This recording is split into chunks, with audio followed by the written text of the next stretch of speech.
Hello everyone, আশা করছি সবাই খুব ভালো আছেন। আমরা সার্চ ইঞ্জিন অপটিমাইজেশনের একটি advance course step by step video আপনাদেরকে দিয়ে যাচ্ছিলাম আমাদের ইউটিউব চ্যানেলে।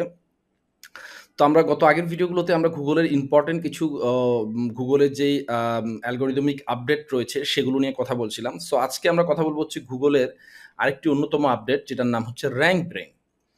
তো র‍্যাঙ্ক ব্রেইন আসলে যে গুগলের যে আপডেটটা এটা গুগলের র‍্যাঙ্ক ব্রেইন একটা পার্ট হচ্ছে আপনার হামিংবার্ড অ্যালগরিদম, যেটা আমরা আগের ভিডিওতে আপনাদের সাথে ডিসকাস করেছিলাম।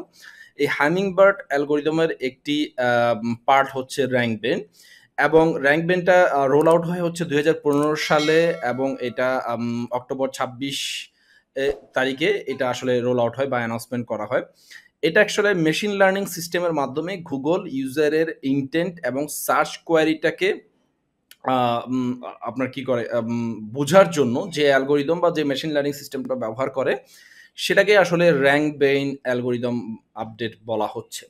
এবং বলা হচ্ছে গুগল এই র‍্যাঙ্ক ব্রেইন এই আপডেটটাকে third most important ranking factor হিসেবে বলা হচ্ছে, যেটা আমরা সার্চ ইঞ্জিন ল্যান্ডের থেকে আমরা যে সোর্সটা পেয়েছি সেখান থেকে আপনাদেরকে জানালাম। তো এবার আসেন, যদি র‍্যাঙ্ক ব্রেইন এই যেই অ্যালগরিদম আপডেটটা এটা অ্যাকচুয়ালি ডিরেক্টলি কোন বিষয়গুলো ফোকাস করে এবং কোন বিষয়গুলোর উপরে সে আসলে ডিটারমাইন করে একটা ওয়েবসাইটকে র‍্যাঙ্কিং প্রদান করা বা একটা ওয়েবসাইটকে ডি-র‍্যাঙ্ক করে। তো প্রথমে আসছে এখানে দেখেন সার্চ কোয়েরিজ। এটা হচ্ছে যখন কোনো সার্চ ইঞ্জিনে যখন ইউজার কোনো কিছু লিখে সার্চ করে তখন এটাকে একটা সার্চ কোয়েরি বলা হয়। তো ইউজার কি টাইপের সার্চ কোয়েরি দিচ্ছে সেটার উপর ডিপেন্ড করে র‍্যাঙ্ক ব্রেইন আসলে সর্বোচ্চ বেস্ট রেজাল্টটা আসলে ইউজারকে প্রোভাইড করার চেষ্টা করে। সার্চ ইনটেন্ট, সার্চের ভিতরে অনেক ধরনের ইনটেন্ট হয়, ইনফরমেশনাল হয়, বাইং ইনটেন্ট হয়, হ্যাঁ, নেভিগেশনাল ইনটেন্ট হয়। বিভিন্ন ধরনের সার্চ ইনটেন্ট রয়েছে। এখন আপনার সেই সার্চ ইনটেন্টের উপর ডিপেন্ড করে রেজাল্টটা কিন্তু শো করবে।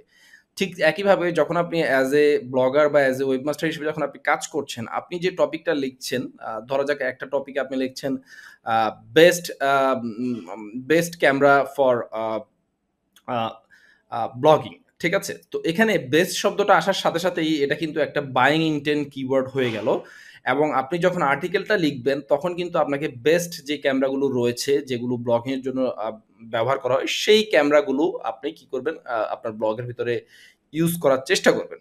তো এখানে বলার বাহুল্য, ইনটেন্টের বা কোয়েরিজ এই যে বিষয়গুলো এগুলো সবসময় গুগল কাদেরকে প্রায়োরিটি দিচ্ছে, গুগলের টপ প্রায়োরিটিতে কারা আছে, আপনি যখন কোনো কনটেন্ট লিখবেন তখন চেষ্টা করবেন সেই টপ প্রায়োরিটির কনটেন্টগুলো নিয়ে লেখার জন্য। অথবা ইউজারের রেটিং বা রিভিউ এগুলোর উপরেও আপনি ক্যালকুলেট করেও কনটেন্টে অর্গানাইজ করতে পারেন। তাহলে যেটা হবে যে আমরা যেটা বলি হচ্ছে যে ন্যাচারাল ল্যাঙ্গুয়েজ প্রসেসিং যে একটা শব্দ রয়েছে, অর্থাৎ এনএলপি কিছু টার্মস রয়েছে। ইউজারের ইনটেন্টের উপরে যখন কোনো আর্টিকেল যখন আমরা লিখি, এনএলপি টার্মসটা খুব ইম্পর্টেন্ট। এনএলপি টার্মসটা কি? NLP natural language processing. Google যখন কোনো কনটেন্ট আপনারা লিখেন, এখন ন্যাচারাল ল্যাঙ্গুয়েজ প্রসেসিং করার জন্য বা এনএলপি অপটিমাইজ করার জন্য বাজারে অনেক বড় টুলস রয়েছে, যেমন মার্কেট মুসি রয়েছে, আপনার রয়েছে ফেস রয়েছে, তারপর নিউরন রাইটার রয়েছে, এরকম অনেক ধরনের টুলস রয়েছে। যেই টুলগুলো দিয়ে আপনি সার্ফার এসইও রয়েছে, একটা কনটেন্টের যেই এনএলপি টার্মস গুলো রয়েছে সেগুলো আপনি ডিটারমাইন করতে পারবেন।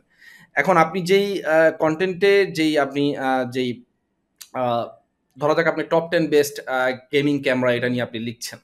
তো সেক্ষেত্রে আপনার ইউজারের যেই কোয়েরিজটা, সেই কোয়েরিজের সাথে গুগল কি এনএলপি টার্মস ডিমান্ড করছে সেটার জন্য আপনাকে অবশ্যই রিসার্চ করে আপনার কনটেন্টটা রেডি করতে হবে, বা আপনার যেই টপ 10 যেই চার্টটা রয়েছে বা আপনি যে কতগুলোই ক্যামেরা সেখানে লিস্টেড করবেন সেটার একটা কিন্তু বিষয় এখানে আসছে। পাশাপাশি আরেকটা বিষয় আসছে, সেটা হচ্ছে ওয়ার্ড বা ফ্রেজ গুলো কোনগুলো আপনি ব্যবহার করছেন সেটাও আসছে। সো এক্ষেত্রে এগুলো সেমেন্টিক্যালি আসলে এগুলো আপনাকে অপটিমাইজ করতে হবে। দেন আপনার কনটেন্টটা পাবলিশ করতে হবে গুগলের ডিমান্ড অনুযায়ী। ওকে? তো এটা আসলে র‍্যাঙ্ক ব্রেইন এর সাথে ইউজারের ইনটেন্টটা অনেকটা ডিপেন্ডেন্ট। আমি এই জায়গায় আপনাদেরকে এনএলপি তে চলে গিয়েছি। আমি আপনাদেরকে বোঝাতে চেষ্টা করছি যে সার্চ ইনটেন্টটা অনেক ইম্পোর্টেন্ট, হ্যাঁ? আ সার্চ ইনটেন্ট হচ্ছে ইউজার কি কোয়েরিজ লিখে সার্চ করছে সেই কোয়েরি অনুযায়ী র‍্যাঙ্ক ব্রেইন চেষ্টা করে সর্বোচ্চ বেস্ট রেজাল্টটা ইউজারকে দেওয়ার জন্য। অর্থাৎ সে নেভিগেশনাল কনটেন্ট সার্চ কোয়েরি দিলে সে নেভিগেশনাল কনটেন্ট গুলো পাবে। সে বাইং ইনটেন্ট কোয়েরিজ লিখে সার্চ করলে বাইং ইনটেন্ট কিওয়ার্ড পাবে। সে যদি ইনফরমেশনাল কিওয়ার্ড বা কোয়েরিজ লিখে সার্চ করে তো সেক্ষেত্রে সেই ধরনের রেজাল্ট পাবে। Dual time.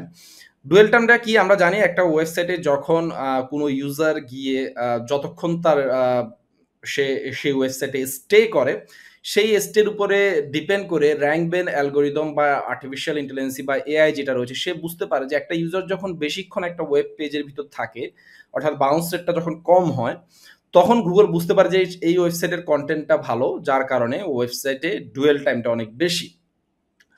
তো যখনই ওয়েবসাইটের ডুয়েল টাইমটা বেশি হয় তখন কিন্তু অ্যালগরিদমিক আপডেটে কিন্তু সে কিন্তু একটা ভালো পজিটিভ সিগন্যাল পায় এবং সে কিন্তু আগের মানে উপরের দিকে চলে আসে।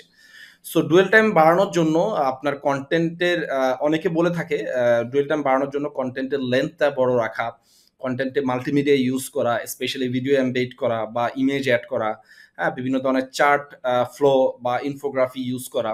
হ্যাঁ? তো এই কাজগুলো যেটা করলে হবে যে একটা ইউজার যখন আপনার ওয়েবসাইটে আসবে, তখন সে যখন কোনো ভিডিও প্লে করবে, যখন সে কোনো ইমেজ দেখবে বা মাল্টিমিডিয়া দেখবে বা স্ক্রল করবে বা কোনো ডেটা যখন সে পাবে, তখন কিন্তু সে স্টে বা তার ওয়েবসাইটে কিন্তু অবস্থান করার পসিবিলিটিটা বেড়ে যাবে।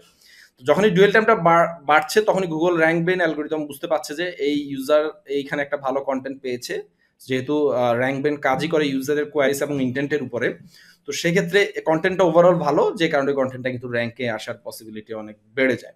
তো এইজন্য যেকোনো কনটেন্ট যখন পাবলিশ করবেন লেন্থটার বিষয়ে একটু খুব বড় লেন্থের আমি বলছি না যে খুব কনটেন্ট খুব বড় লেন্থের হতে হবে, বা কনটেন্টের ভিতরে রিসোর্স থাকতে হবে লাইক মাল্টিমিডিয়া, হ্যাঁ? মানে ইউজার যেন আপনার কনটেন্টে এসে বাহিরে আর কোনো ওয়েবসাইট থেকে বেটার কোনো রেজাল্ট খোঁজার তার চিন্তা ভাবনা না আসে। মানে সে যেন আপনার ওয়েবসাইটে এসে এ টু জেড ইন ডিটেইল সবকিছু পেয়ে যায়। যখন আপনি কনটেন্ট লিখছেন সো কনটেন্টের সেইভাবেই আপনি কনটেন্টটাকে কি করে নেন, কনটেন্টের যে আউটলাইনটা রয়েছে সেভাবেই তৈরি করেন যেন ইউজারকে আরেকটা ওয়েবসাইট স্কিপ করে দেখতে না হয় যে বেটার রেজাল্ট আছে কিনা, হ্যাঁ? ওভাবেই তৈরি করার চেষ্টা করেন।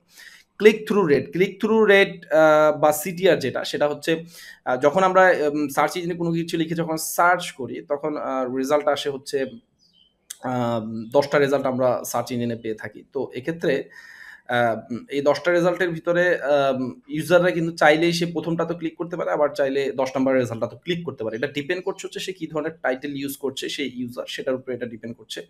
সো এইজন্য আমরা টাইটেলটাকে খুব আই ক্যাচি করে লেখার চেষ্টা করব। টাইটেলের ভিতরে আমরা অ্যাকশনেবল ওয়ার্ড ইউজ করার চেষ্টা করব। টাইটেলের ভিতরে আমরা আ উম আমরা নাম্বার ইউজ করার চেষ্টা করব। আমরা অ্যাকশনেবল ওয়ার্ড ইউজ করার চেষ্টা করব। টাইটেলের ভিতরে আমরা ইয়ার ইউজ করার চেষ্টা করতে পারি। আমরা পজিটিভ ওয়ার্ড ইউজ করার চেষ্টা করতে পারি। তাতে যেটা হবে সেটা হচ্ছে আমাদের অন্য টাইটেলগুলোর থেকেও আমাদের টাইটেল ভালো থাকার কারণে ক্লিক থ্রু রেটটা বাড়বে। আর যখনই ১০ টা রেজাল্ট থেকে যখন আপনার ৩ নাম্বার বা ৪ নাম্বার পজিশনে থাকার পর আপনার আর্টিকেলে যখন ইউজাররা আ সার্চ ইঞ্জিন থেকে যখন ক্লিক করবে, তখন কিন্তু গুগল বুঝতে পারবে যে আপনার কনটেন্টটা বেটার, যে কারণে আপনার কনটেন্টের ক্লিক থ্রু রেট বেশি এবং আপনার কনটেন্টটাকে গুগল আল্টিমেটলি র‍্যাংকিং এ আগে দেওয়ার চেষ্টা করবে। তো এই ছিল গুগল র‍্যাংক বেনের ওভারঅল আপডেট। গুগল র‍্যাংক বেনটা আসলে কাজ করে হচ্ছে totally relevancy, search query, search intent, এই ওভারঅল ম্যাট্রিক্স গুলো নিয়ে গুগল র‍্যাংক বেন কাজ করে এবং এটা ডিরেক্টলি র‍্যাংকিং ফ্যাক্টরের ভিতরে একটা, যেহেতু ডুয়েল টাইম, এরপরে সিটিআর, হ্যাঁ? এরপরে বাউন্স রেট, এগুলো যেহেতু র‍্যাংকিং সিগন্যালের সাথে সম্পর্কিত, সো সেক্ষেত্রে র‍্যাংক বেনকে আমরা বলতে পারি যে র‍্যাংক বেন আপডেটটা সরাসরি গুগল র‍্যাংকিং সিগন্যালের ভিতরে অন্যতম একটা র‍্যাংকিং অ্যালগরিদম। এর পরবর্তীতে হচ্ছে গিয়ে আপনি আপনার ওয়েবসাইটের কনটেন্টকে ভালোভাবে অপটিমাইজ করলে, ইউজারের ইনটেন্ট ঠিকভাবে ফুলফিল করলে র‍্যাংক বেন কিন্তু আপনার ওয়েবসাইটকে কিন্তু ভালো একটা বেটার পজিশনে কিন্তু আপনাকে দিয়ে দিবে। সো এই ছিল র‍্যাংক বেনের ওভারঅল আপডেট। আশা করছি এই ভিডিওটা আপনাদের সবার জন্য হেল্পফুল হবে।